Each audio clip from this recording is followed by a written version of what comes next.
আজ অনেক দিনের ইচ্ছা পূরণ হলো। আজকে আমরা সবাই মিলে তারকেশ্বরে গেলাম বাবার কাছে পুজো দিতে। তো চলো পুরো ব্লগটা দেখতে থাকো। একদম ঘুম থেকে উঠে তোমাদের সাথে ব্লগটা শুরু করে দিয়েছি, কারণ যেহেতু বাবার কাছে পুজো দিতে যাবো তো দেরি তো করা যাবে না। তো guys, good morning everyone, welcome to my YouTube channel নবডলি ব্লগস। আশা করছি তোমরা সকলে ভীষণ ভালো রয়েছো। তো তারপর তাড়াতাড়ি গিয়ে ফ্রেশ ট্রেশ হয়ে বেরিয়ে পড়েছিলাম, আর সাথে ছিল মা আর বোন।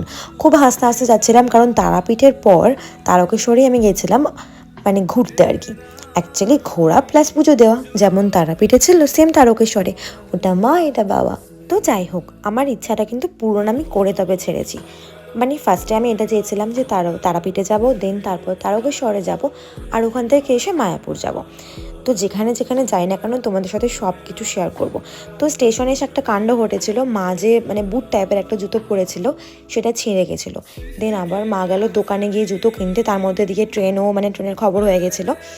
ঝটপট করে মাও চলে এসেছিলো না, ফাইনাল ট্রেন পেয়েছিলাম সবাই, চিন্তার কোনো কারণ নেই। তো এখানে মা, আমি, বোন সবাই মিলে দাঁড়িয়ে রয়েছি। প্রায় 1 ঘন্টা দাঁড়িয়ে থাকার পর আমরা এসেছিলাম হচ্ছে শেওড়া পুলিশ স্টেশনে। আমরা এদিকে যাওয়ার ট্রেনটাও মিস করেছি, কিছু সেকেন্ড আগে ছাড়লো। এ বাবা, সেটাকে নিতে পারতো। তো যাই হোক, ওখানে বেশ 1 ঘন্টা মতো ওয়েট করার পর আরেকটা ট্রেন ছিল, তো সেই ট্রেনটার জন্য একটু ওয়েট করছিলাম। তো তার মধ্যে খুব খিদেও পেয়েছিল, কারণ সকাল থেকে যেহেতু পুজো দিতে যাবো তো চা ছাড়া অন্য কিছু তো খাওয়া যাবে না। তো চলো আগে চাটা খেয়ে নিই, দেন তোমাদের সাথে তারপর আবার কথা বলছি। নিরামিষ খাবারের এই ছোটা বললাম, ভুল হয়ে গেল।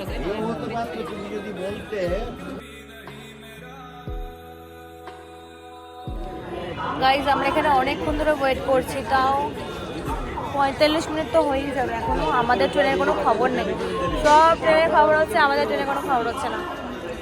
তো যাই হোক, ফাইনালি আমাদের ট্রেন এলো, আর বেশ খানিকক্ষণ দাঁড়িয়ে থাকার পর বসার জায়গাও পেয়ে গেছিলাম খুব ভালোভাবে সবাই মিলে পাশাপাশি।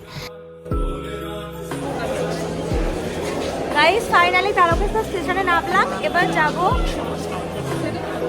এবার যাব বাবার মন্দিরে। চলো।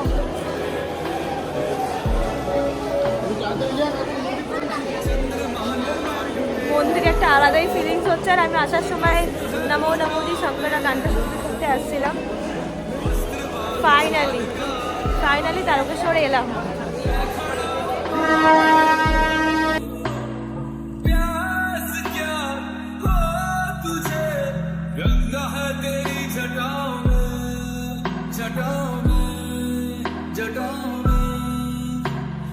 दूसरों के वास्ते तू सदैव ही जिया, मांगा कुछ कभी नहीं, तूने सिर्फ है दिया। समुद्र मंथन का था समय जो आ पड़ा, दोनों लोक में এটা হলো তারকেশ্বরের দুধপুকুর। তো এখান থেকে অনেকে স্নান করে বাবার কাছে পুজো দেয়, আবার এখানের জলেই বাবাকে স্নান করানো হয়। তো আমরা এখান থেকে হাত পা মুখটা ধুয়ে নিয়ে একটা জায়গা থেকে ঘটপট সব নেওয়ার পর চলে গেলাম পুজো দিতে।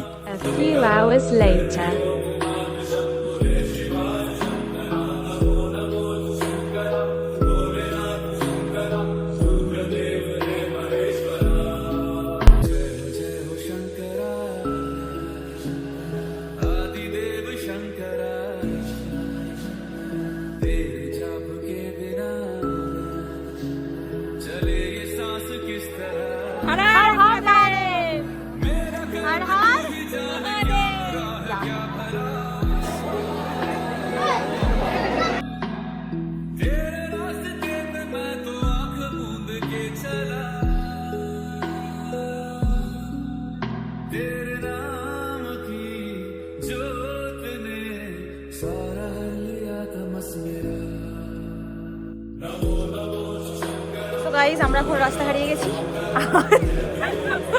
রাস্তা হারিয়ে গিয়ে চলাফেরা করছি, এদিক ওদিক সেদিক। ফাইনালি যে দোকানটা খুঁজছিলাম সেটা খুঁজে পেলাম, আর তারপর চলে এসেছিলাম হোটেলে খেতে। তো এখানে নিরামিষ ভাত মাত্র 40 টাকা। তো যাই হোক, নিরামিষ ভাত খেয়ে চলে গেছিলাম এখানকার ওয়াশরুমে। ওয়াশরুমটা এত বড় ছিল, মানে আমি ভাবিনি যে ওয়াশরুমটা এত বড়। তো যাই হোক, ওখান থেকে ওয়াশরুমে গিয়ে ফ্রেশ ট্রেশ হলাম, আর এখান থেকে মন্দিরটা খুব সুন্দরভাবে দেখা যাচ্ছিল, সে কারণে একবার তোমাদেরকেও দেখিয়ে দিলাম আর কি। তো ওখান থেকে বেরিয়ে বাপিকে বললাম চপ কেন, ট্রেনে গিয়ে খাবো। মানে চপ কিন্তু খেতেই হবে এরকম একটা ব্যাপার, কারণ আমার চপ খেতে খুব ভালো লাগে, সেটা তোমরা জানো। তো যাই হোক, ট্রেনে গিয়ে চপ মুড়ি খেলাম। ট্রেনে উঠলাম, হয়েও গেল, হাসবো হাসবো, খাওয়া দাওয়া হয়ে গেল।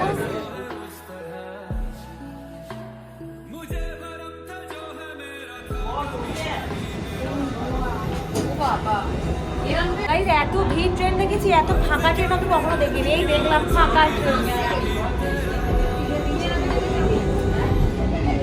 একটাও মানুষ নেই, শুধু আছে চেয়ারগুলো।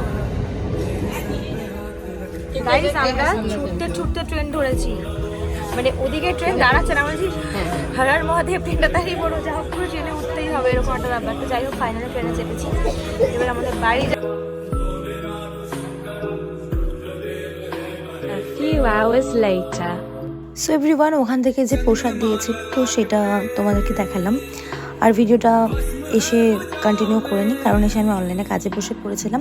তো গাইজ চলো, দেখা হচ্ছে তোমাদের সাথে আরও একটা ভ্লগে, আর তোমাদের জন্য স্পেশাল কিছু আসছে। চলো টাটা, সব ভালো থেকো, সুস্থ থেকো, সবাই বলো হর হর মহাদেব।